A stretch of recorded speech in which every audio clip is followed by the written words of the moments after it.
Hello, thank you for joining us this morning for the Night Vision Virtual Exchange about SET, also known as the Service Enhancement Transformation Project. Before we jump into things today, I want to remind you guys the purpose of today's webinar is for you guys to ask questions.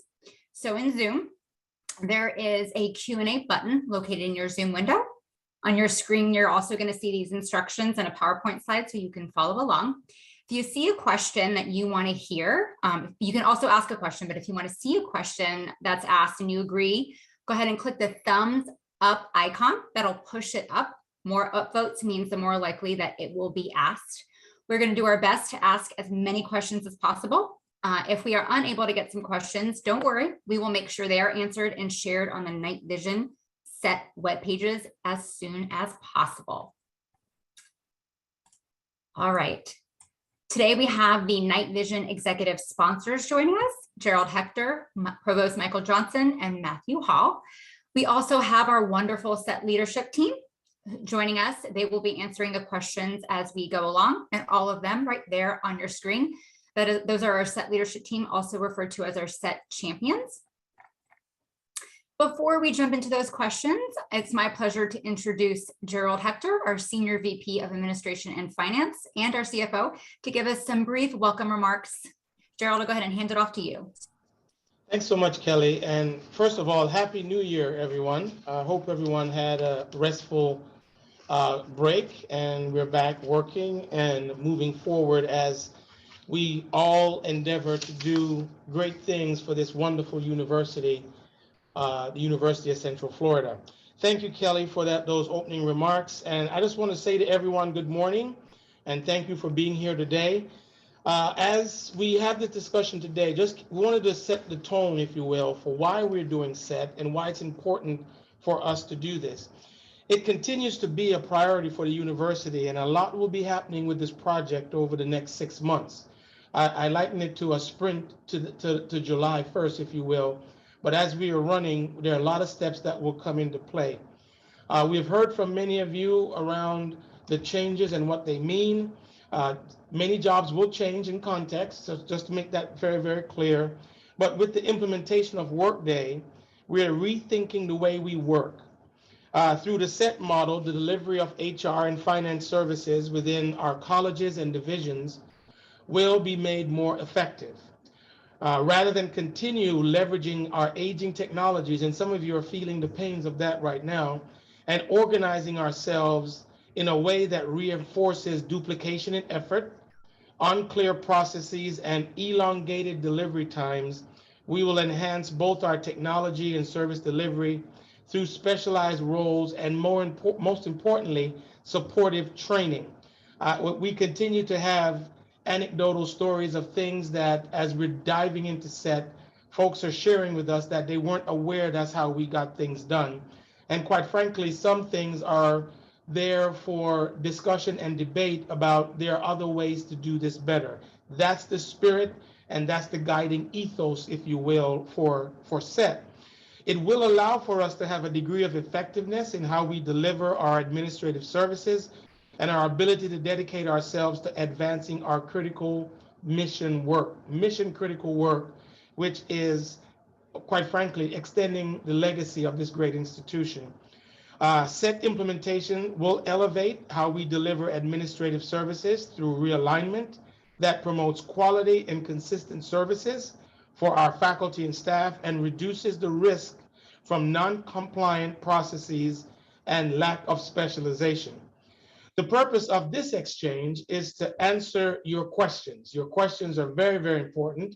And the two executive sponsors, inclusive of myself, making the third, we want to hear from the campus. We do realize that it is a lot of change, but at the same time, venues like SET and other communication tools that we have put forward are there for us to hear from you so we can address your concerns and let you know what is happening in a very expeditious and with some measure of alacrity, if you will. So I look forward to today's conversations, the questions that will come. And once again, welcome to this discussion. And please feel free to ask any questions you have. With that, I hand it back off to Kelly for the question and answer sessions and to take us further. Kelly? Thank you so much, Gerald. I appreciate that. And without further ado, we are going to go ahead and dive into those questions. This first question is for Maureen, Misty, and Dr. Riley. It covers a few different aspects of SET. Question is, what has been done thus far to implement SET and what will be occurring in the next few weeks? Thanks, Kelly. So we've made significant steps in advancing SET. Transition teams have been largely identified. Budget and finance directors have also been mostly identified, and most of the HR directors have been identified at this point.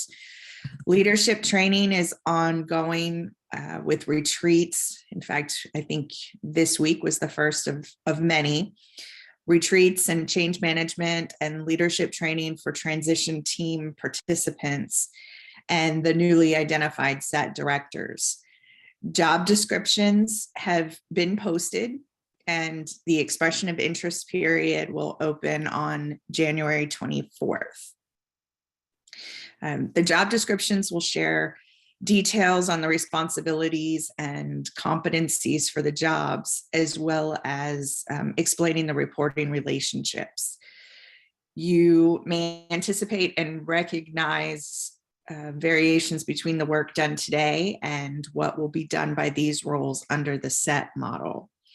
Job descriptions and details about the expression of interest period are available on the Night Vision website. Thanks.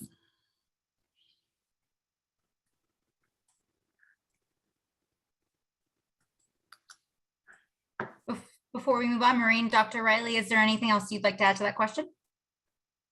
No, I will say that I just want to give a little bit more information because Misty just said that HR directors have been identified, and I want to clarify that a little bit. We've had the HR had individuals express interest in the HR director roles, but we have not communicated or selected because we still need to circle back with the deans, and that step is taking place this week. So I just want to be really clear on that. Wonderful. Thank you so much, Maureen. This next question is for Dr. Riley, and it piggybacks very nicely on what the information Misty and Maureen just shared. What is the transition process going to look like, and what is the timing? Thank you, Kelly. Transition teams are forming at the college and division level right now to support us in the transition. In fact, our first training meeting with the teams was just yesterday. The teams will be meeting with administrative staff within the departments to understand each individual's interest and their current work, and they will map out individual transition plans for these employees. Each administrative staff member who works in HR and finance activities affected by SET will have an individual transition plan tailored for them. The staff members can choose either to move to SET or stay within the department. Either decision will require a realignment of their responsibilities, which the individual transition plan and transition team will help define. Transition teams will begin meeting with individuals later this month. Interested staff will have the opportunity to express interest in SET roles beginning in about 2 weeks on January 24th.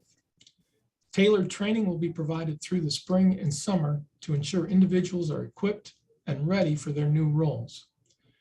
Go live for SET is in coordination with Workday Go Live in July 2022. However, the support won't stop there. We will continue to provide training beyond July to ensure that our staff are set up for success. Can I pitch in, Kelly? Sure. This is Michael Johnson.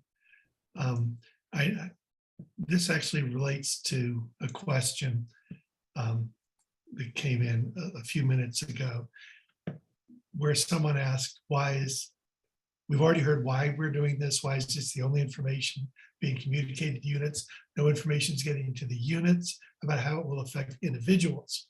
And this has been very poorly handled. Why is no meaningful information coming to units/individuals? And if you listen to Dr. Riley a minute ago, you may have caught why. The first major step in the process was getting the transition teams organized, some leads hypothetically, potentially, and soon definitively identified. Those transition teams are the groups who are going to start working with departments and individuals. That step is coming up. Just wanted to make sure you heard the timing on this. Of course, the individuals and the units need to hear what's going on, but there's actually a process, and that's a step coming right up. Thank you, Provost Johnson. And as we've been doing, once that stuff is active, we will be making sure we have ample communication through our various channels to reiterate that. So thank you so much for expanding. This next question is for Misty. Misty, there's been a lot of questions around services. What will SET look like for someone who are receiving those services? Thanks, Kelly.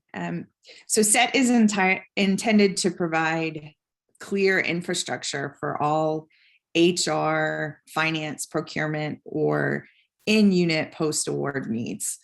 Colleges and divisions will each have dedicated, trained, specialized HR and finance business centers staffed to partner and help you with your needs. There's an example: a senior leader needs support on arranging travel for an upcoming trip. This member would have support of a trained specialist knowledgeable of the travel and expenditure policies. And these business centers will remain at the local college and division level to ensure the unique aspects and complexities are accounted for in each of the colleges. Then we'll have the administrative service center, which will also be available for supporting common transactions such as support, updating a life event in Workday, or an individual within the administrative service center would be available to walk an individual through some of the self-service functionalities that are going to exist in Workday. Our goal is to increase speed, quality, and consistency of the services you're receiving and provide you with trusted experts so you can shift your attention back to your day-to-day job and leave your administrative needs to the dedicated partners within the SET organization structure. Thanks. Thank you, Misty. In addition to how our services are changing, the SET model is also changing up kind of the organizational model of how things are broken down. And this question is for Kat. Can you explain to us what is the difference between business centers and the administrative service centers? Sure, thanks, Kelly, and good morning, everyone. One of the primary differences is that the business centers are designed to remain at that college level or division level, and they're set up to be tailored to the HR and financial services that need to be met at that level and to meet the unique needs and complexities of the college or division served. The business centers are primarily that point of contact for all your HR and finance needs. The HR Business Center will also support areas such as the workforce and culture strategy development, HR policy advisement, onboarding or offboarding support, employee relations guidance, and processing personnel and job changes. The Administrative Service Center, on the other hand, is more of a point of contact for high volume transactions that are kind of common across the university. And again, to answer those questions that'll come in based on either process or Workday changes where we need to really support our employees as we transition over. Your local HR or finance contacts through the business centers will be able to direct you to the what we're calling the ASC for when you need additional information to be managed through that group. And I'll also add that having this administrative service center will also add some business continuity so that it'll help support and back up these local business centers if they're down a person or someone is out. So again, going back to an increased effort and support of the colleges and providing that support to the employees as they need it. Wonderful. Thank you, Kat. One other component of the SET model is there is a central office. Misty, can you expand upon the role of what the central office plays in the SET model? Sure. So the central offices will continue to act as the centers of expertise for these administrative functions.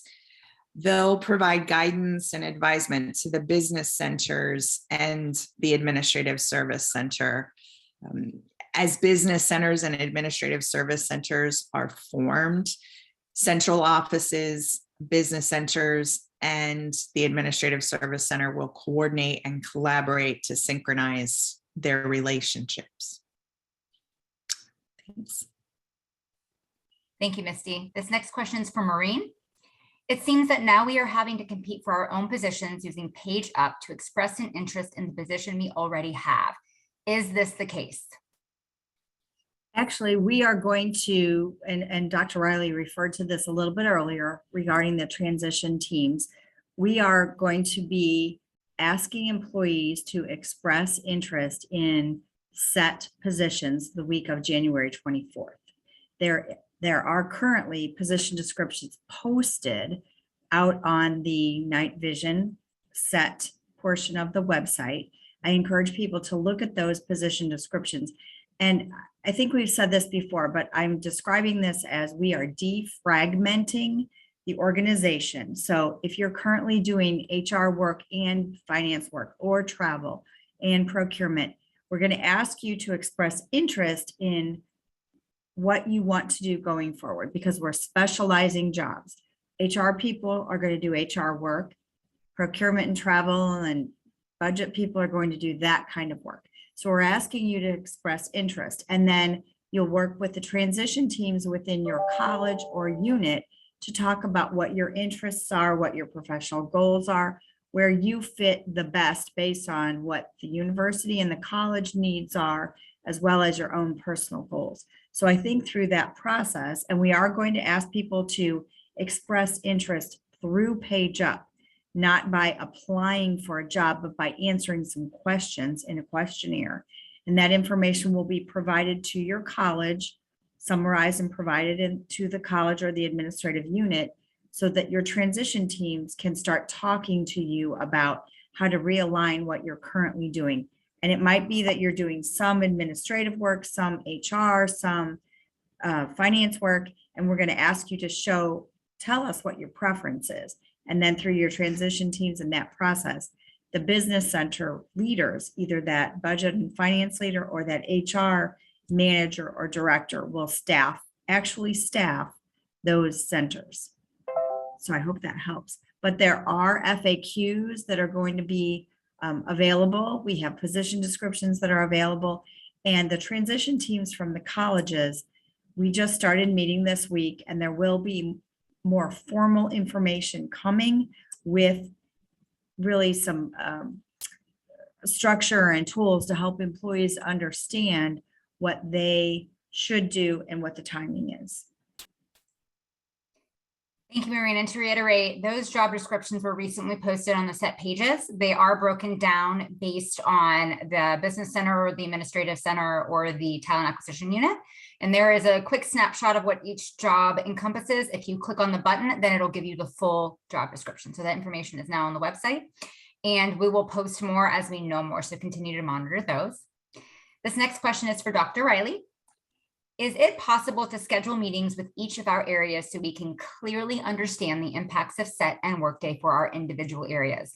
I have attended as many sessions as I can. It is still not clear to me what changes will impact my area. Yes, I think we can schedule some meetings to meet with, say, a college and talk about how this is going to work, introduce them to their transition team. But I really think the most important people involved will be the local transition teams, the folks in the colleges and in the divisions that are going to be working with us. A lot of work has to be done over the next few months, and we got some great people lined up on these transition teams that are going to make this all come together. And that's what I would suggest, that we work primarily through the local transition teams, but our team at the university level will be here to help out any way we can. Wonderful. Thank you, Dr. Riley. This next question is from Maureen. Has anyone addressed pay equity? What happens when two people end up in the same job but make wildly different salaries coming in? Yeah, that's going to be a little bit messy at the beginning. Okay, so we have to have a period where we get people in their jobs and we level set. And that's not going to happen on day one. But we are talking about that. We are thinking about that. We're developing some processes to help us look at what people are paid in certain roles. The other thing that we're doing is we are actually going to change our process of how we approve and recommend compensation very, very differently than we do now.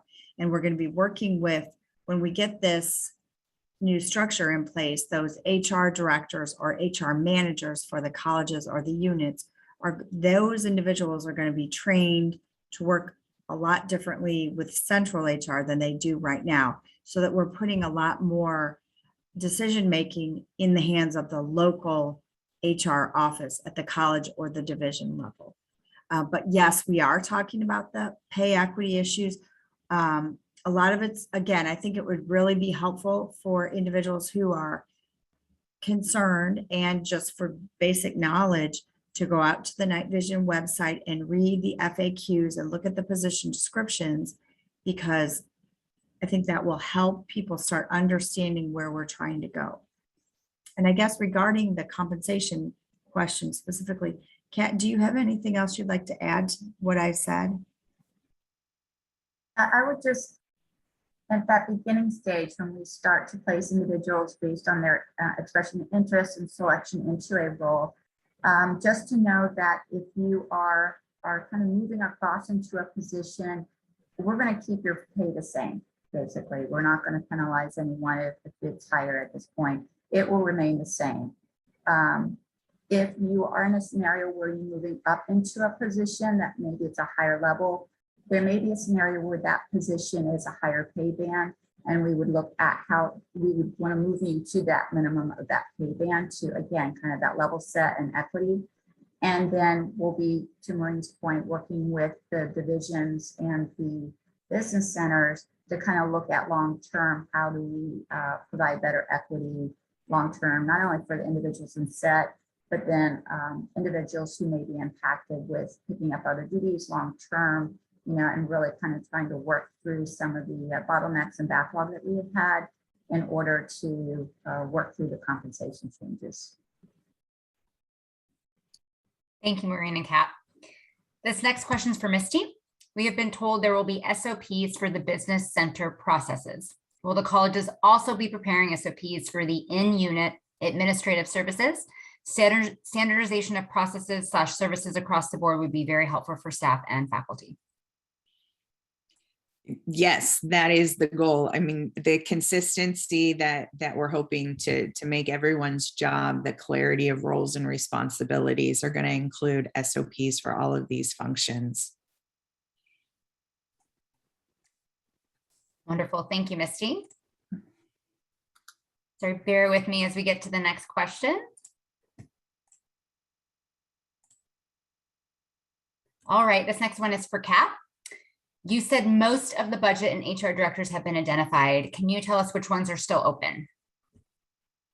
I can't off the top of my head. And quite frankly, what we will do is work directly with the deans in that area because they're the ones that'll be the supervisor of those individuals, along with the functional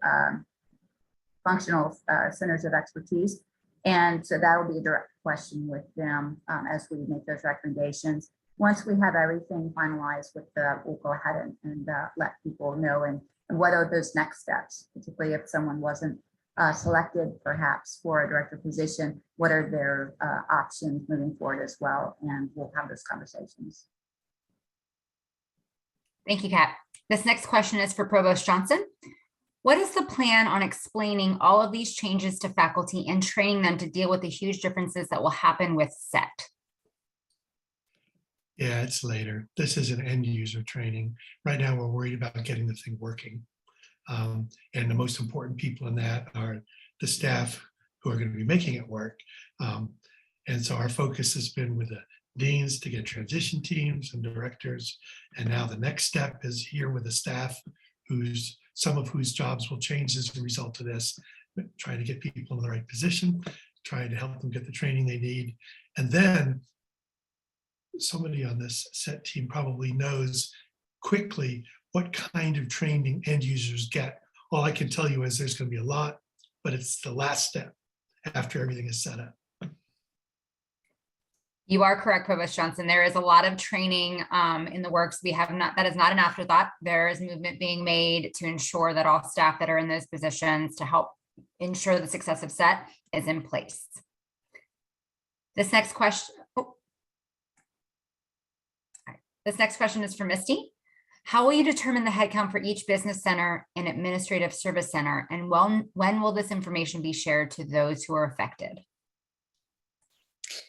So this is already, this work has begun. Before the break, there were some basic benchmarking that other universities have used that looked at some high level information like number of transactions, complexities, like different types of funds that you're dealing with. So there were some standard metrics that were looked at to give an idea of the initial suggestions of staffing for the business centers. Now the refinement process is happening as Dr. Riley and the remainder of the transition teams, as they've now been formed, are going out and working with the identified directors of these newly formed business centers and talking about what unique complexities, nuances there are that weren't factored in kind of the broad-based approach at the beginning of the benchmarking so that we can refine those numbers. But that work is going on right now. And again, a lot more individualized information will be coming in the next few weeks as the transition teams get out in front of your different areas and start to work on this refinement process. Thank you, Misty. This next question is for Kat. When can set reviews be completed for current positions needing to be posted? Many departments are extremely short-staffed, but hiring can't move forward to backfill positions. That's a good question. You know, we're in that kind of middle phase, if you will, where we want to make sure that we're getting coverage and support team now, but also needing to make sure that we're focusing on how do we get the right people for tomorrow and the way we do the next model. So if there's a specific question or backlog, let me know, because Joel and I are working through some of those for finance and HR if we haven't gotten something turned around. But we will consult with you on kind of an individual basis and try to get those moving for you to assist you. Thank you, Kat. This next one is from Maureen. What happens if I apply for a position and it's denied? Do we lose the actual job we have? So all the jobs that are either finance or HR are changing, and they're going to change because of Workday. The way we actually do things is fundamentally changing because Workday doesn't work the same way as PeopleSoft. There's a lot more capabilities of Workday. Things are streamlined, things are more transparent. So people's jobs are changing. So that's why we're going through the expression of interest, because we're trying to specialize into HR or finance, or if you do a combination of administrative or programmatic or, you know, those kinds of things, student support, we're trying to specialize the individuals to take advantage of the Workday technology and become more efficient. If you express interest in a role and your transition team doesn't put you in the role that you expressed your highest interest in, there is a job for you somewhere in your college. I think all of us on this call will say that there's not a lack of work anywhere. I think we're very, very busy, and your skills might be utilized in a different way, but it's not that people won't have jobs. We need our employees. We need all of you. We just need to train people for the new system that we're putting in and the new processes we're putting in. So I think that there should be no worries that I won't have a job. We're going to be working through, you'll be working through your transition team to identify what you want to do, where your skills and experience lie, and what your career goals are. And we're going to try to make decisions that benefit everybody as we go through that process. Thank you, Maureen. Next question is for Misty. Under what center will administrative tasks like FAS, FAR, distribution of SPIs to adjuncts, FQMS on new hires, and like things fall? Or is there a plan for these things to be handled at the department level?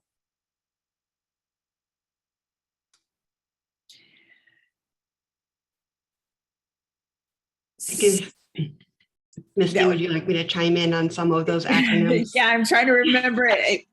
Yeah, I understand. On a I different understand. nomenclature. Yes. So I'll start my way backwards, Kelly, and try to help me address some of those. So FQMS is Faculty Qualification Management System. So that is related to credentialing associated with adjunct hires, faculty hires, postdocs, and that would be a function within the business center. You talked about, I think, another reporting system, the faculty activity system. And off the top of my head, I can't remember where that landed, but that's the point in which we're at. We're trying to release these position descriptions so that you have an opportunity to review the position descriptions. And that will give you a better idea of where the activity is going to happen within the set model. And of course, if you read those and still doesn't answer your questions, feel free to reach out to any one of us. Thank you. Thank you, Sarissa. This next question is for Gerald. We started this pay equity years ago and then it was dropped. How are we supposed to trust that this will actually happen? And we do go years being paid lower than we should be paid. So I will answer that question this way. I just went past my 1-year anniversary here at the institution. And I can say almost every meeting that I go to, the topic of comp and classification comes up. Mm-hmm. And I think at some point we're going to have to just speak very, very candidly and with transparency. Comp and classification was started, but funding for comp and classification was not there. I know some of you probably are hearing that for the first time. What complicates a lot of this that I have been trying to unravel is as the institution moves forward and as we look at our financial health, we have to look at it in the context of our enrollment growth, our year-over-year increases in cash, our year-over-year increases in expenses, and quite frankly, the fact that our revenues are not as diversified as we would like. What we're saying in this particular instance, if you look, and I've been reading the questions very, very carefully, this is not something where we're adding or subtracting. It's more of we are placing people into positions that will get us to specialization. And throughout this process, hopefully, we can take out of the system much of the duplication that is currently taking place. That will probably be a source around which we can get these things done. The other thing that I would say is, as we are moving things forward, the classifications and the comp that goes along with it, Maureen addressed it just now, that if a job requires a certain level of skill set, that has to be juxtaposed against what we can, in fact, and indeed afford. So part of the conversations that we've been having with each of the deans, each of the colleges, is for the deans to take the lead role in understanding how they're going to organize their colleges. Another thing that I would say is we have 13 colleges and we have a number of other divisions. And I'll make a general statement, which is something we're trying to understand, not only for SET, but our new budget model and how we do business prospectively. There are 13 different ways we do things. So as I look at it across the broad spectrum, we have to ask ourselves fundamentally, where do we have duplication? Where do we might have waste? And where do we might have suboptimal ways that we're allocating resources? That's what all of this back of the office kind of analysis that is going on right now. So sharing this with you guys openly and honestly, you will hear more about this in the coming weeks and months. Myself going around meeting with colleges, with department chairs on the academic side and units to just walk through all of these things. I do not want us to be in a situation where we're still saying comp and class has a phase 2, but I'm here to just clearly state, starting out of the gate, the funding to keep that program going simply was not there. The other thing, I'll close on this. There is a sense that we also have a lot of money. And I'd like to clarify that in the context of how we get things done. There is carry forward here at the institution, but carry forward cannot be utilized for recurring expenses. That stopped about 2 or 3 years ago when comp and class was moving forward. That's another factor that's in all of this. So as Provost Johnson said earlier, we have some things to go through, but at the end of the day, what we're doing is looking at all aspects of our operations and making sure that we have the resources to pull these things off. Right now, it seems that way, and things are trending in the right direction, but we're in a different space and time as UCF. Thank you, Gerald. This next question is for Maureen. Why was there no open recruitment for the director roles? We actually did an expression of interest process for the director roles. Let me be very clear how it worked. Anybody who had a title that was HR director, HR manager, or HR generalist was sent an email specifically from me to say, hey, you have this title and HR is what you're doing based on your UCF title. So we want you to consider whether this is something that you want to do going forward in terms of expressing interest. We provided the position descriptions at that point in time to those individuals who had those sorts of titles. We also know that there were, and we expected this, that email from me was forwarded on to other people who, and we wanted it to be forwarded on. We also sent that to HR liaisons and HR advisors in the colleges. Okay, you either had a title or you were an HR advisor. Maybe your title was assistant dean, or assistant vice president, but you got the email from me because you were an HR advisor.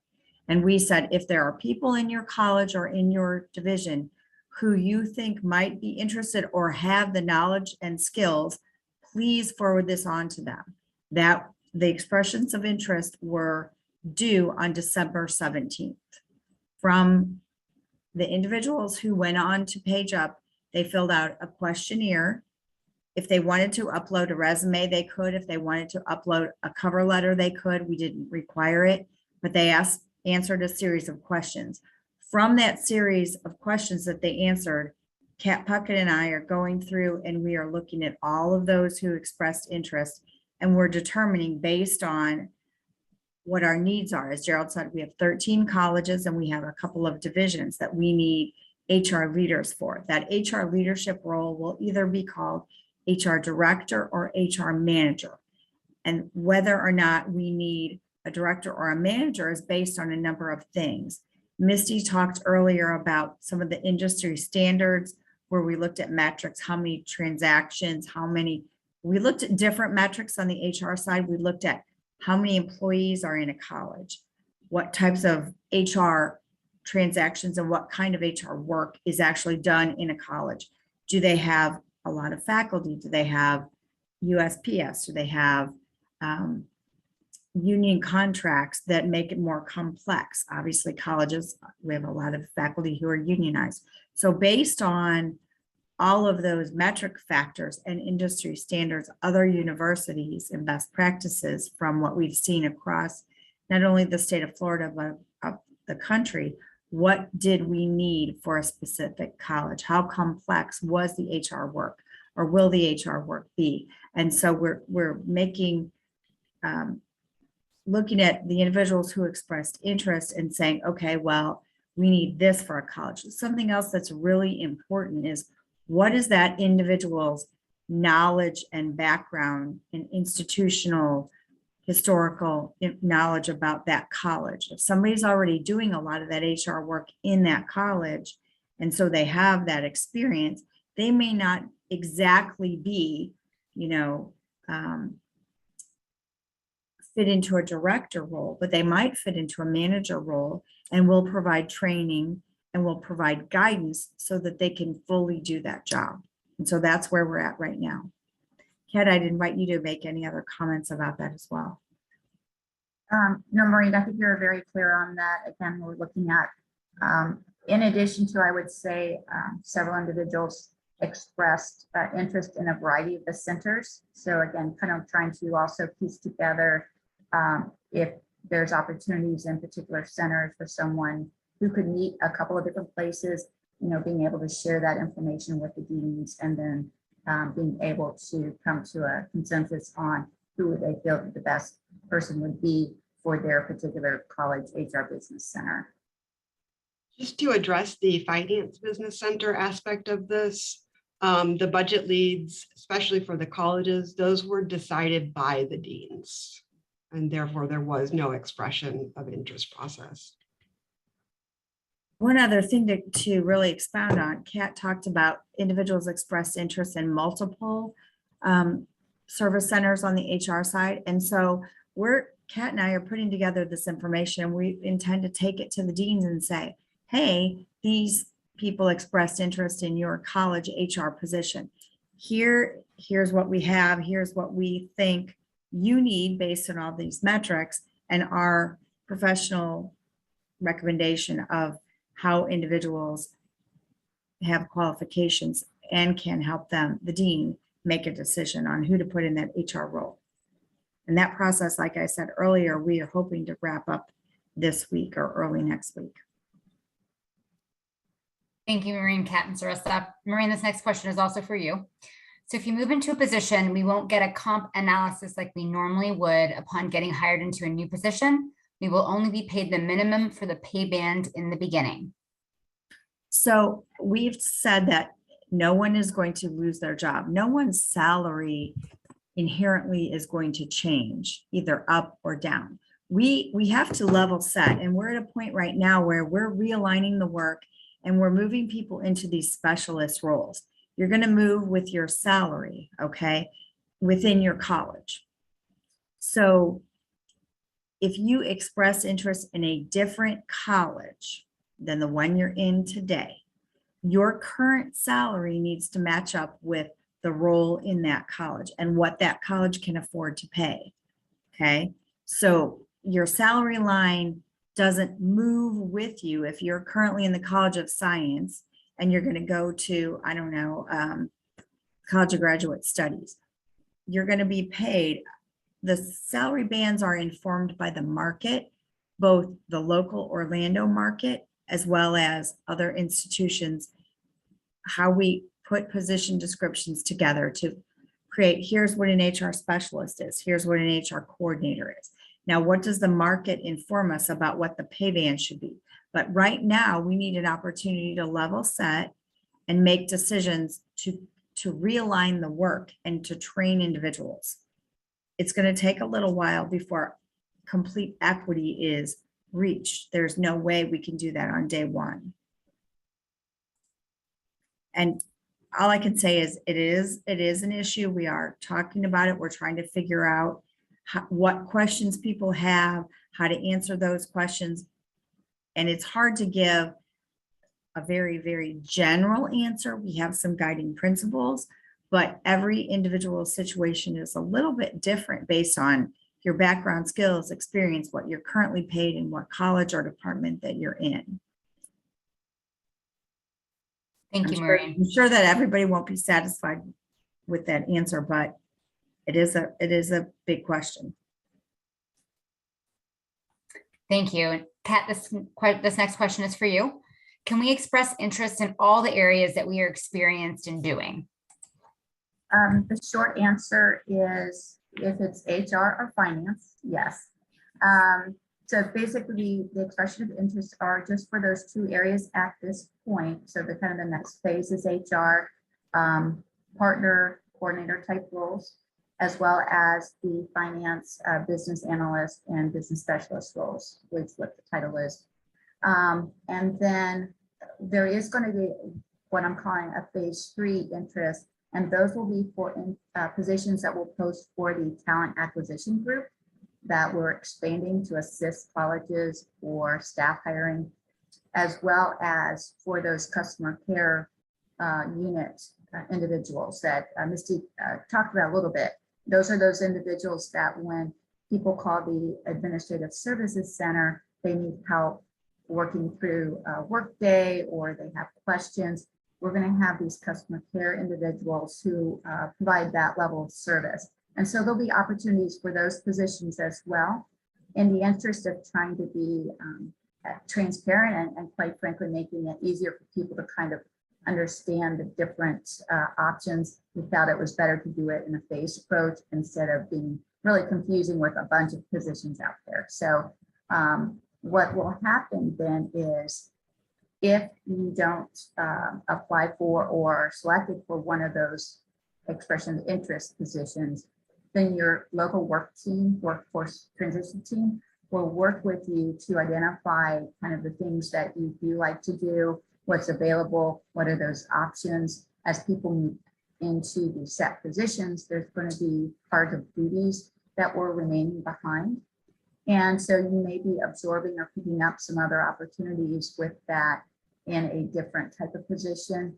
But again, they'll work through, if you're not in the interest survey selection, they will work with you and the divisions and colleges to say, what does this new position look like? And create a transition plan for you in order that would provide that training. So to make sure that you're successful in whatever role that you are selected for. Thank you, Kat. This next question is for Sarissa. Currently, one person handles travel for staff, except for travel handled by executive assistants supporting department directors. Will these executive assistants continue to do this task, or will it be handled by the service center? Please feel free to chime in too, Misty, on this particular one. But yeah, we know the executive staff supporting deans, division leaders, vice presidents. You have a very hands-on, aspect, very local of supporting those individuals in actually booking the hotel and ensuring that agendas are put together and very organized for these very busy folks. So I think, that's part of the activity that needs to stay with the executive assistant, but we want to lift the rest of that off of your plate, of you being able to hand it off to someone to be able to facilitate it through Workday to get the work done. I hope that answered your question. Thank you, Sarissa. Maureen, this next one is, sorry. Sorry. Okay, Maureen, this next one's for you. If you put your department in on your survey, but they do not need as much staffing, are we able to be considered to work under another department, or do we lose our job? I will say it for the millionth time, no one is going to lose their job because of SET. Your transition team, first of all, if we're reorganizing, realigning the work in your college or your department, okay, that means we're going to move all the different people who might right now be doing pieces and parts of HR, pieces and parts of finance, pieces and parts of administrative assistance.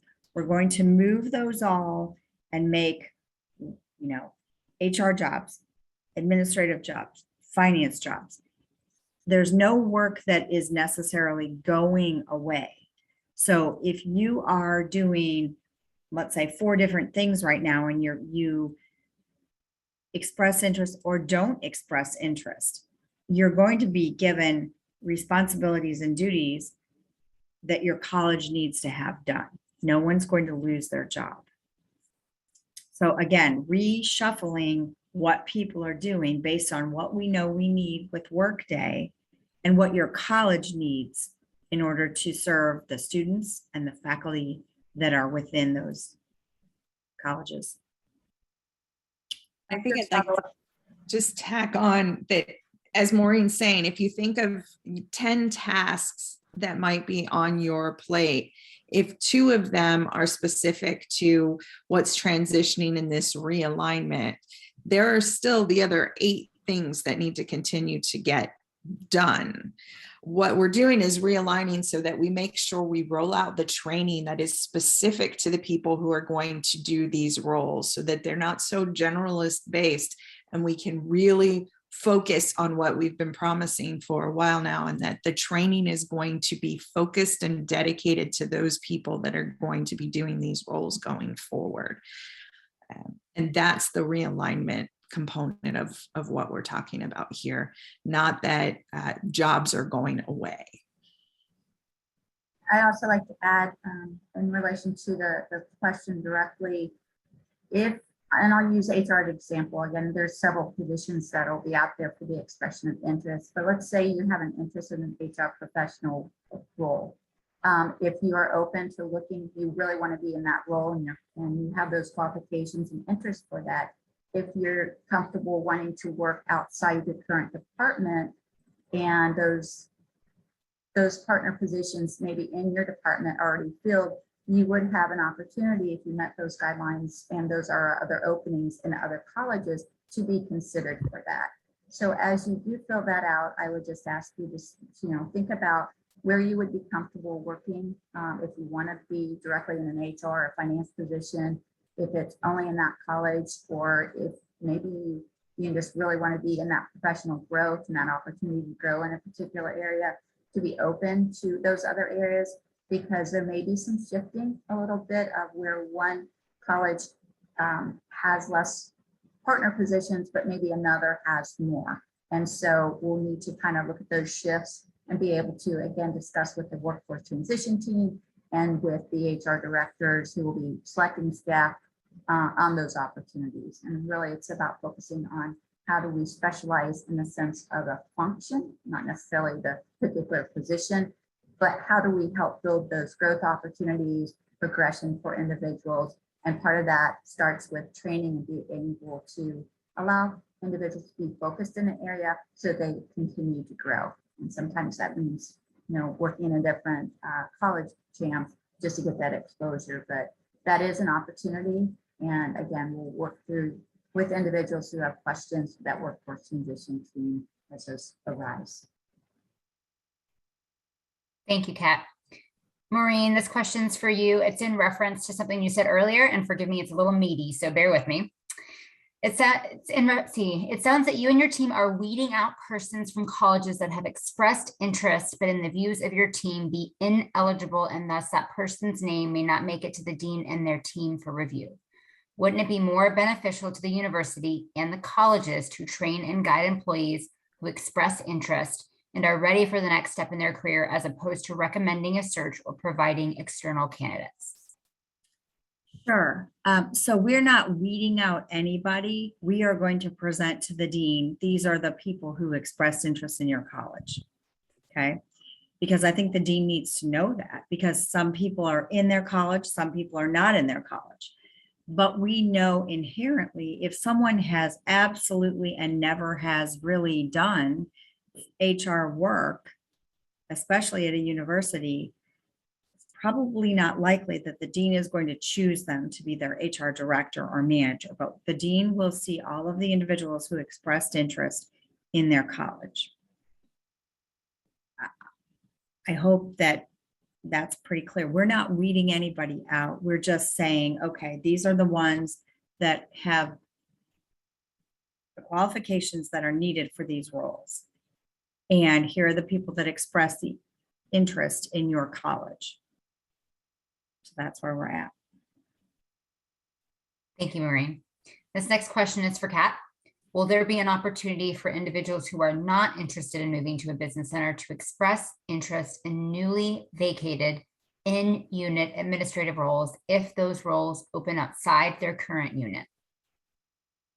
So what I'll say is, if after we go through the process and the workforce transition teams have done their jobs and filled whatever vacancies they've had by reshuffling duties, if there are still additional positions that remain open, then they would be able to go through the recruitment process just like they would at any time. So I think from a business unit standpoint, there'll always be jobs where they're going to be recruiting for those positions.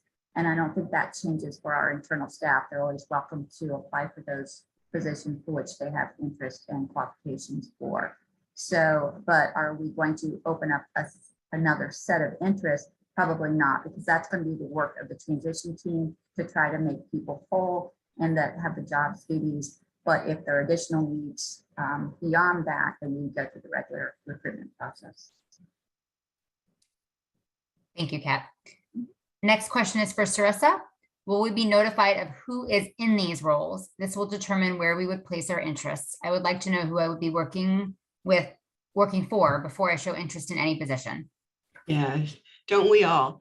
That is why this has been done in phases. And that is where we're currently at, is identifying those leaders so that you know who will be assisting you in being successful in your position before you start to express interest in as many positions as you're going to express interest. So that was deliberate, that's part of the phase, so that you would know the leadership first. Thank you, Sarissa. This next question is for Misty. Would physical location of the employee change with these new position allocations if the job and interest employee shows is the same as his or her current job? It's possible.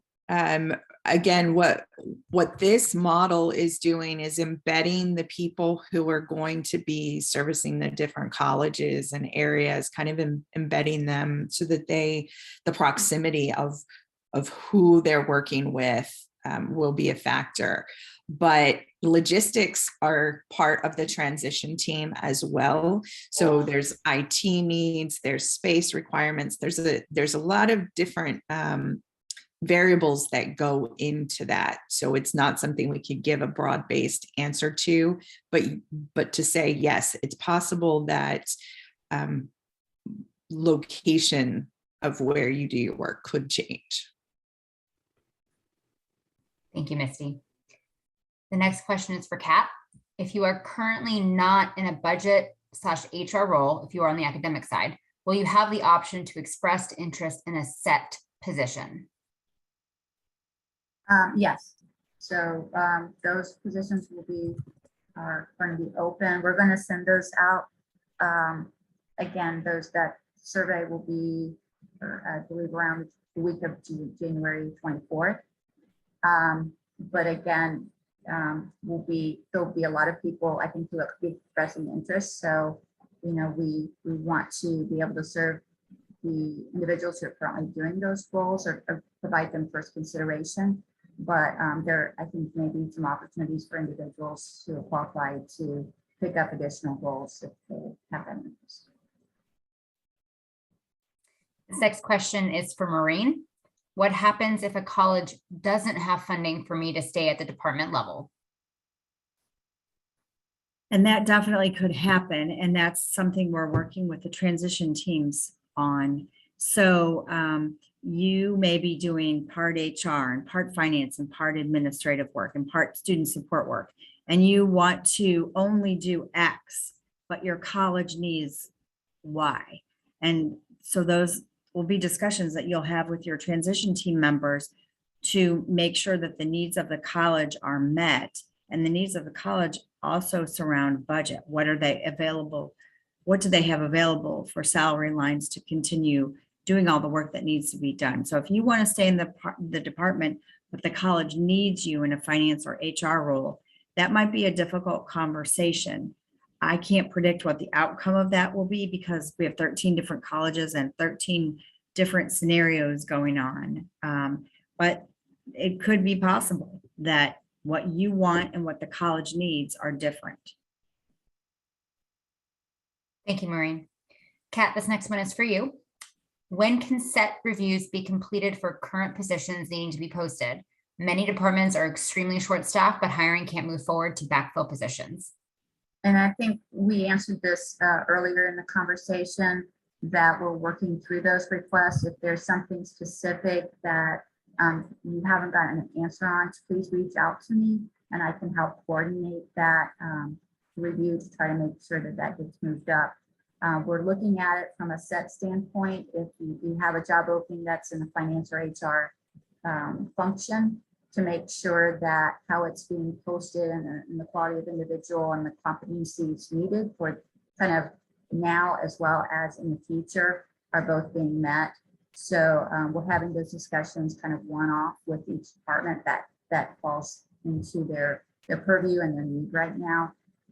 But feel free to reach out to me and I'll try to help coordinate that or speed that up if need be, and we'll go from there. Thank you, Kat. Misty, this next one is for you. In the transition team meeting yesterday, it was shared that some colleges were already using the SET model. Can we find out who those colleges are and the team members with their role? So yeah, there's some variations of the SET model, like in administration right now for the Division of Administration and Finance for the last year or so, there's been some consolidation effort and re-examining roles and responsibilities to kind of do some early phasing of what has become the SET operating model. Then on the HR side, there's been these HR directors that are already in a lot of ways operating, again, a variation of what has become the SET model, where they are very high level credentialed HR professionals that have a dual reporting to the central office that participate in the leadership meetings with like Maureen's team. To list a few, I think College of Medicine, Office of Research, those are a few that have that director position that is that dual reporting right now and functioning very much the way that the SET model is structured to operate. And just to expound on that, so College of Medicine, they have a dedicated HR unit.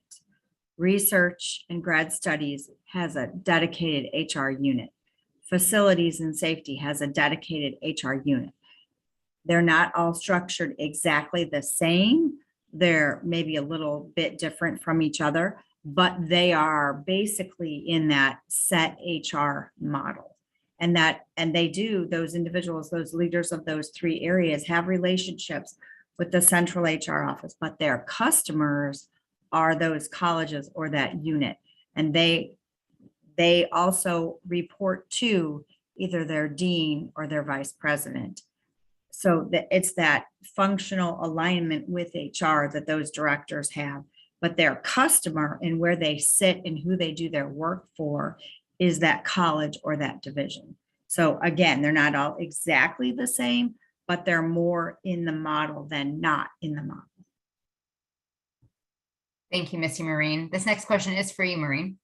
Our department, like many others, is severely understaffed, and we are dealing with resignations due to SET-related fears. Our staff are severely overworked as is. How do we function with the addition of training and transitioning to new roles? Yeah, I know it's really hard right now, and our own HR department has been affected by turnover as well. So I completely sympathize with whoever asked the question. It's going to be rocky for a while. I'm just going to be honest with you because we're trying to move in this new direction. And as you all know, and you've seen in the media, that people are making changes in their work life. I mean, this period of time, COVID and the economy and everything. And then you add on top of it, the university is realigning how we do business. Fear is natural. I understand that. We are really working hard, as Kat said earlier, when positions come open and it's a role that either is finance or HR, we have to look at, well, what is that role doing? What does the department or college, how do they want to replace that position? We want to be able to hire people moving forward that aren't going to be surprised all of a sudden on July 1st when we move into a new structure. We want to be proactive in saying we're going to replace open positions if they involve HR or finance. We want to hire folks who will help the college or the unit move to the new model and not surprise any new hire with, oh, you were hired to do this today, and then July 1st, you're going to do this other thing. So we're trying to do that as these openings come up. it's a busy time. We're all doing our regular job. We're trying to understand the new model. We're going to be learning and training on Workday pretty soon. It's just a very busy time. And I would ask for you to have patience and to hang in there. We're all in this together. You know, we're one UCF and we're trying to move the university to a new level using new technology. And it's going to take all of us and our dedication and commitment to get there. But I understand the concern and the people are tired. I totally get that. Thank you, Maureen. Misty, this next one is for you. Can you please elaborate on the concept of dual reporting? How will this impact flex schedules that may currently be in place should a position be moved or reports to another individual? Sure. So dual reporting is really about forming the connections between all of the different areas that have to collaborate to make sure we're all moving in the same direction. We're eliminating the duplication of effort, and we're making sure that it's clear where the authority and accountability rests. So dual reporting, for instance, at the director levels, when we're talking about these HR directors and the budget finance directors, again, their responsibility is to helping the college deans or the division leaders form strategy. They're providing the data and information necessary to carry out the business of that college or divisional functional area. They also have responsibility, and this is the dual reporting to the central office, for the university-wide requirements of certain reporting to the state, compliance matters, both federal, state level, university policy.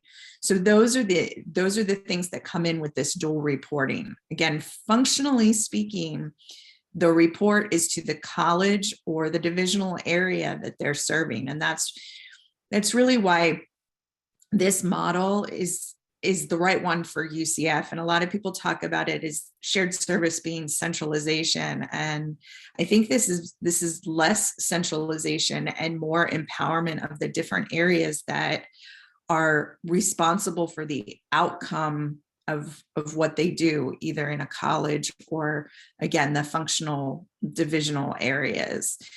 This is empowering. This is putting the tools and resources in place so that those business centers have what they need to be those strong partners.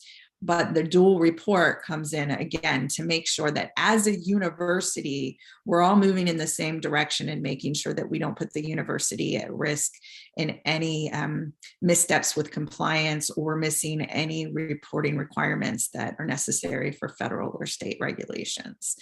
But how you function with your college will continue to be the primary focus of that's who these business centers serve.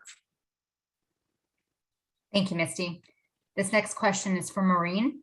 Is it possible that the same position in two different colleges could or will have different salary ranges? If it's exactly the same job and and the college is equal in terms of number of employees, complexity, types of funds, types of employees hired, the salary band should be the same. If we have a really small college and the title is HR director, that salary band is going to be different from the salary band of a person who is in a very large, complex college. Thank you, Maureen. This next question is for Kathy. Are individuals from our main finance and accounting office having to go through the same process, or will they still be the point of contact for us at the university level? Yes, they will still be the point of contact for you at the departmental level. Thank you, Kathy. Next question is for Kat. If expression of interest is shown by an employee and selected for that position, can the employee deny acceptance of the offer if the physical location and reporting is not suitable to that employee?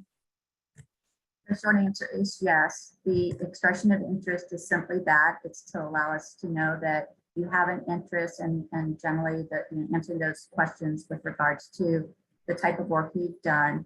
But if at the end of the day, we make those suggestions, make those recommendations and you're selected, and ultimately that is not a good fit for you, you can say that I'd rather not proceed going forward. But know then that we would have to work with that transition team to make sure then we can determine what type of duties would be assigned to you instead of that set position. So again, that's one of the reasons too, we want to get through the expression of interest, understand who's selected and who's accepted for those changes so that we know how to address the business and academic needs within the business centers that stay within the units. Thank you, Kat. This next question is for Misty. Where will the business centers be physically located? I think we may have already touched on this. Again, the business centers are intended to be close to the colleges that they support, embedded in the culture, embedded in the leadership teams of the colleges. So they'll be situated to where they can best provide those services. The administrative service center, since there is only one administrative service center, we're still working out the logistics of the space needs and IT needs for where that will physically be located. But the business centers will be the various locations across campus, wherever it's best suited to meet the needs of those they provide services for. Thank you, Misty. Maureen, this next one's for you. How will performance appraisals be handled for 2022? Many people have 2 different jobs and supervisors for the year. So that's a great question. And so people, their new roles will not begin until 7/1. They may end up, doing the training needed for Workday or the training needed for their role, but their new job doesn't begin until 7/1.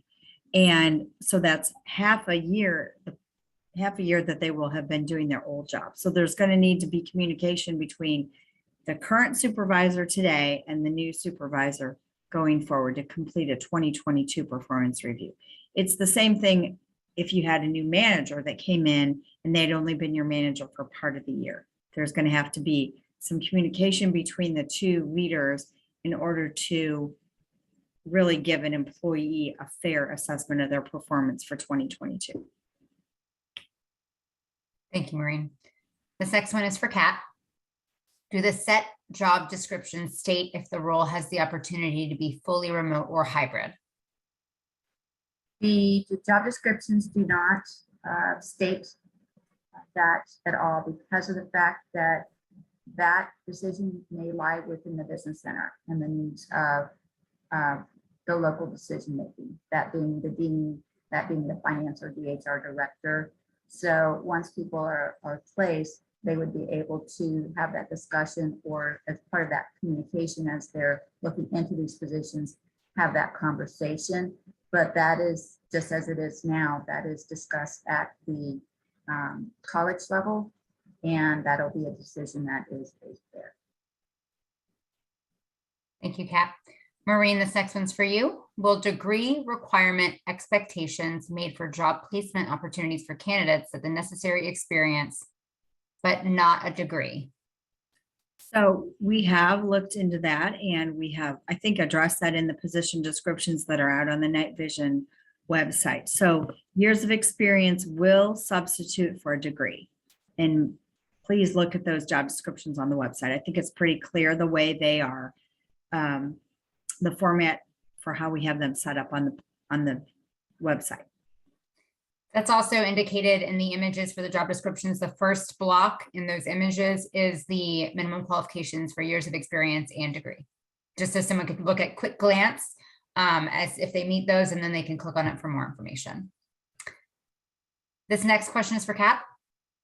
Are the pay grades listed on the job descriptions matched to the current pay grades that are posted on the HR website? Yes, they should be. We try to align them to similar positions that we currently have. There may have been some slight adjustments, but they will tie to the actual grades that we have publicly. Thank you, Kat.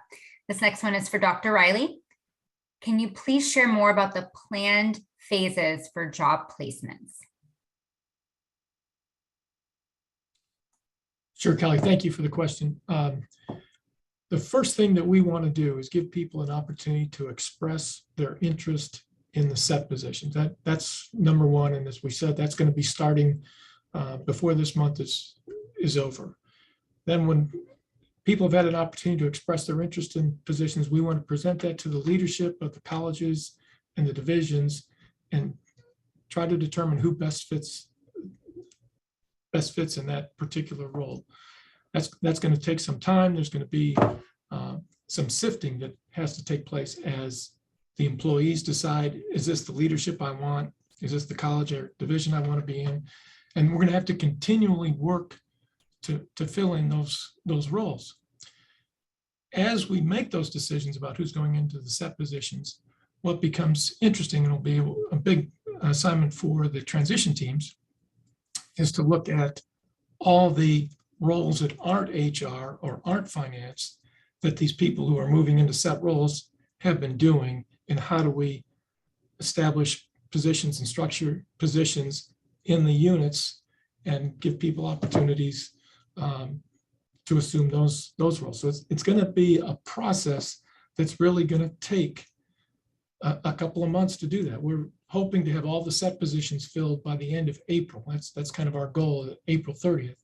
So there'll be some positions that are not set positions that we won't even know for sure what duties they might have, because we need to know who's in the set positions to figure out what duties still remain. So that there's still a lot of questions, good questions that people have, and we understand why they have those questions, but we can't answer them completely. What we hope right now is that people who qualify for set positions and have interest in set positions will express that interest and express it on January 24th or as soon thereafter as possible, so we can begin to fill those positions, and we'll be in a much better position then to be able to answer more fully what things are going to look like between now and go live date in July. Thank you, Dr. Riley. Kelly, Maureen, this next, oh, sorry. Thank you. Go ahead. no, I just, I liked Dr. Riley's response, and I just wanted to kind of address that. I know I'm watching the chat, and we've heard these kind of comments come up a lot about fear, frustration. Why don't we provide more clear answers or more specifics and details? And I just kind of wanted to address that, you know, if we were starting at really this top-down approach and we were going to dictate exactly how this was going to be managed in each and every college and area, that would have been easier, and we would have been able to come out a lot sooner and say, X, Y, Z, this is how we're going to manage this. But remember that we are approaching this as being a very collaborative process, so that we're not coming into it making this assumption that there's a few people in administrative positions that have all the answers. That's why we're not able to give more clarity on these specific questions, and why this transition process over the next several weeks, next couple of months, is so important, because we're not dictating how it's going to be rolled out into every college. We're providing a structure and working to collaborate on consistencies and making sure that we're all learning from each other as we evolve through this process. But it's really giving the empowerment to the colleges and the functional areas to make sure that how we operationalize this model, now that the basic walls of the structure have been put in place, is really unique to each area.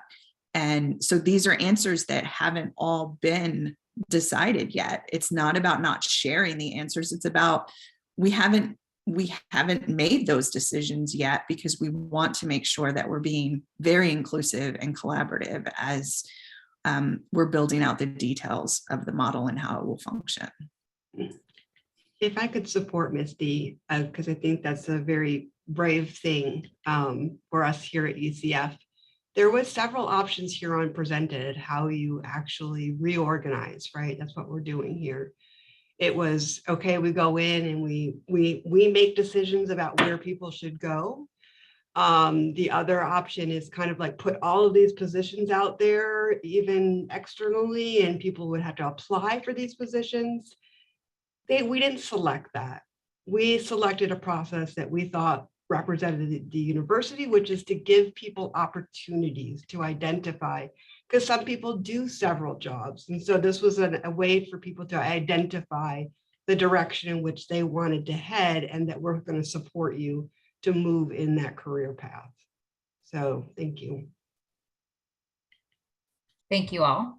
Next question is for Maureen. What about the younger employees who want to have experience in certain areas or just getting their foot in the door? If someone does have interest, shouldn't they be given the opportunity to learn? I think there are definitely opportunities to learn and grow. Again, right now, as we get ready for Workday, which is one of the most important things the university has done in 30 years, is move to this very different for UCF technology, cutting edge technology.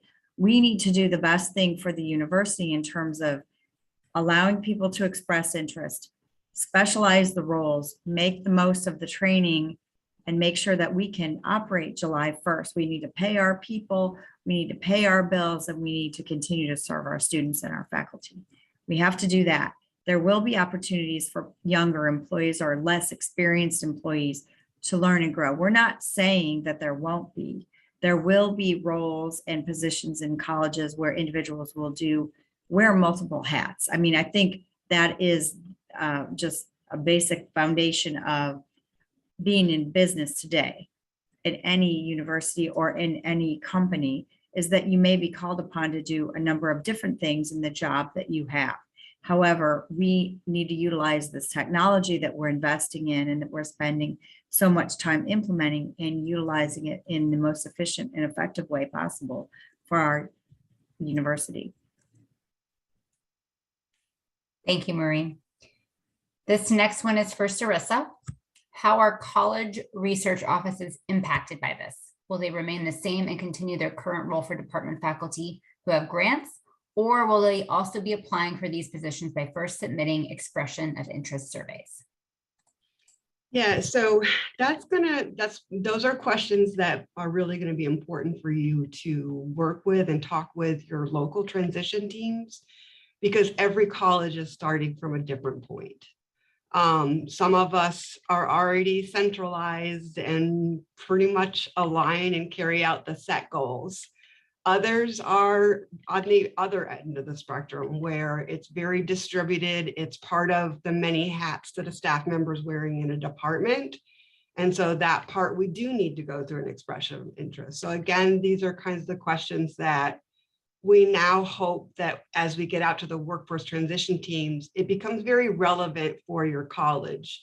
Again, because I'm not sure I don't know if I knew to the extent in which that we were all so different in our starting point. So that's the hard part here. So hopefully that answered that question. Thank you, Sarissa. We are on our last question, and it's for Maureen. This is in reference to what you said earlier, Maureen. I am confused about what Maureen said earlier about experience substitution. I don't see that all the job descriptions. I don't see that at all job descriptions. It only says degree and years. There is no substitution of degree info. There is a huge salary discrepancy between set job position descriptions. While I understand the value of a degree in a higher education institution, I feel that those with experience but not the degree will not be given the opportunity to advance. Yeah, do you want to talk about that, because you were involved in really separating that out? Yes, so actually I just pulled up the link where it is out there. The final ones do have, at least the one I pulled up, did have reference with regards to a degree, and in this example it was 0 to 4, or it said comparable experience and education. So what that means is that while normally we would look for a bachelor's in, let's say, 0 to 4, depending on the position or level, we would look at the overall person's experience and contributions, based on the work that they do currently, and measured that equally. So if you have been in a role, you're being successful, you've got the competencies for that, and just don't have a degree, we would count that towards your experience towards that requirement. So that will be part of that overall recommendations we make, and the information that's provided as part of the interest survey. You'll have an opportunity to share the type of background you have. You'll have an opportunity to share a resume, particularly if you have experience outside of the university you want to make sure that we're looking at. So you'll be able to share that information with us for that consideration. With regards to the levels, there may be different levels within each position. So I'll pick the HR business partner.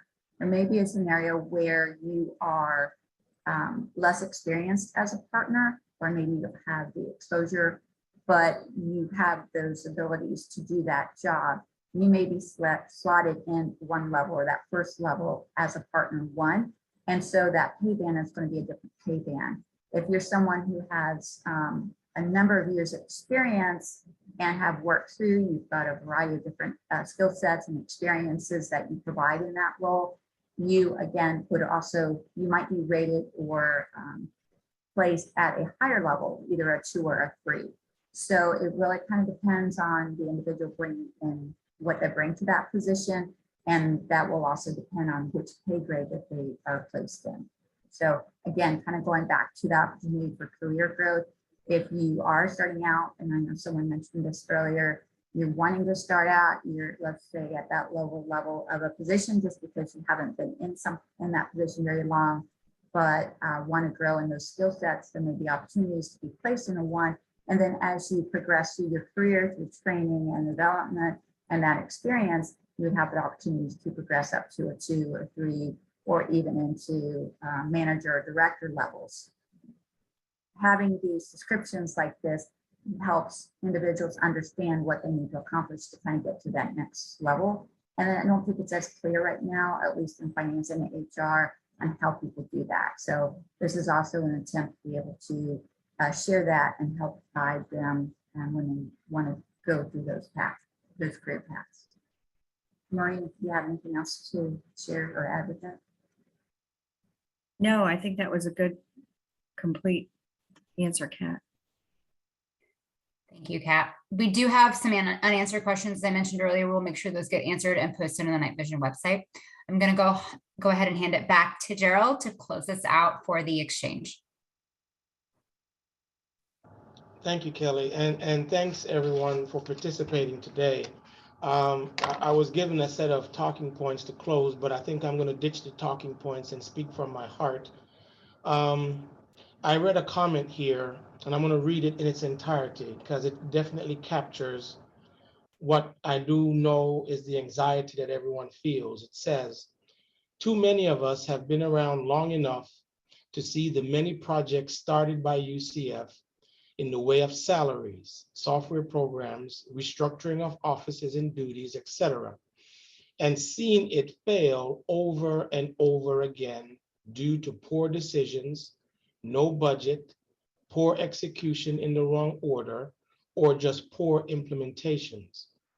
We have a right to question and worry whether it will get done correctly or completely this time. And we are over half done projects because we have no budget. Then don't start the project. Every consultant in the world will tell you that identifying budget and resources is one of the first steps you take before, in all caps, you ever decide to embark on a project." I could not agree with you anymore. As I mentioned before, just crossed the 1-year anniversary of me being here at the institution. And I don't disagree with some of the sentiments expressed in that comment. We have had a rather opaque methodology as to how we approach some of the things we do at the institution. Transparency and lack of clarity, one can argue, is a factor. I hope, based on Misty said this, I hope that you are seeing a move to transparency, a move to ownership, accountability, and empowerment, and also trying to address all of these issues where we as UCF, from a financial and administrative capability standpoint, we're actually playing catch up to the rest of the higher education industry in an R1 setting. Our research, our academic rigor, the students that graduate from here go on to do great things. We have to ensure we have the platforms and we have the systems to undergird the excellence that we're known for. And that is what's primarily driving some of this. I'll give you a good example I got just this morning. We are so siloed as an institution into the various areas. There is no common way to analyze linearly our financial performance on a monthly basis, or whether or not we can meet or exceed the expectations of our staff and our faculty in terms of compensation, in terms of support, and things of that nature. We moved to a new budget model, which you will now see where the colleges have more say in how revenues come into the institution and are distributed. With that comes greater accountability, greater ownership to be entrepreneurial and run our colleges in such a way that it uplifts the entire institution. So some hard decisions are going to have to be made there. But just this morning, someone brought to my attention, person making a lateral move at the institution is getting almost a $20,000 or so pay increase. When the department that I looked at, they're leaving, they're actually going to be doing probably less work. So it's that kind of inequity, if you will, that is throughout our system because we don't have common rules, regulations, guidelines that HR and finance can provide to the campus at large. Ultimately, it becomes unfair. It becomes unfair in terms of we are here for our students, faculty need to teach, researchers need to research, but if it's not done in a way, the allocation of resources, it provides for us challenges. I've been asked many times, can you give examples? Concur is a travel system that we have here at the university now for maybe 10 years or so. But there is a strong push not to use Concur. I understand that. I had to implement Concur at another institution and we had the same pushback. So I called my colleague the other day and said, how is it going? Pushback is still there, but people are seeing the efficiencies. It really requires simply doing the due diligence, making sure you have the resources, but more importantly, doing what we're doing here today, and that is engaging the campus in a conversation. Because if we don't design it right, if we don't think through all the various issues, if we don't take into account each of our colleges are different, we will design something that ultimately will be a burden versus a help. So the deliberate nature in which we're doing this is definitely on purpose. The last thing that I would say is, in answering that particular question or comment, is that I have had the fortune of being at an institution that has such a model. When this institution started their model, they started with 38 centers or something like that. They then figured out efficiencies that went back into the academy, went back into research. They were able to go down to 13. And then they went again, more efficiencies came in, dollars could be reallocated. They went down to 11, then to 8. And most recently, because of COVID, they're now down to 1. Right? So not to say that's not what we're going to do. The idea is, as we go through this, we don't have all the answers right now, but as we go through this, we will learn more and more, like I did this morning on that one case, and we will make sure that individuals who have responsibilities for budgets, responsibilities for regulatory compliance, and responsibility for allocation of resources are tasked and held accountable to do that and do that well. So that is what I would definitely want to leave this conversation with today. I am a part of an R1 Workday work group. We met last night for an hour and a half. University of Virginia, Washington State, WashU, Ohio State, all of these institutions that have gone through their Workday implementation. And the key thing for me there listening to them was it's 2 to 3 years after go live and they're still learning about their organization. These systems are not designed as a panacea, but at the end of the day, it's to help us lift UCF to another place in terms of our financial management and our administrative effectiveness.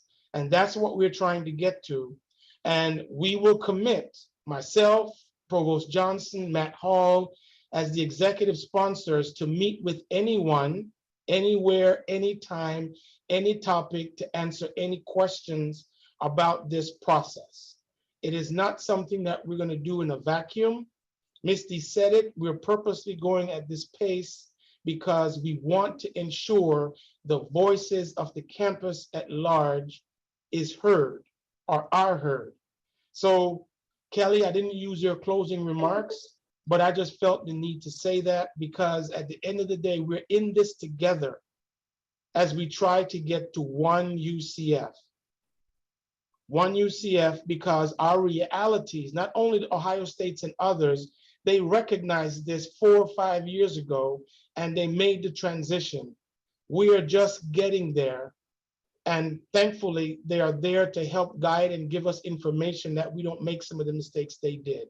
So this is an iterative process, but I hope and pray that you guys can see and sense the transparency that we are bringing to it. And with that, I would say, Kelly, I don't know if there's anything else we need to say, but I thank you guys for participating. The questions were hard-hitting and they are pertinent, and it is our responsibility to answer them all and execute. So if there are no other questions, I guess we just bid everyone a farewell and a good week. And those that we don't see again for the week before the weekend, have a great weekend. And let's just keep the dialogue going, because at the end of the day, when we get past this, UCF will be much better off for it. Okay? Thank you guys so much and have a great day and take care. Thank you, Gerald. That does conclude our session. Thank you so much. Thanks all.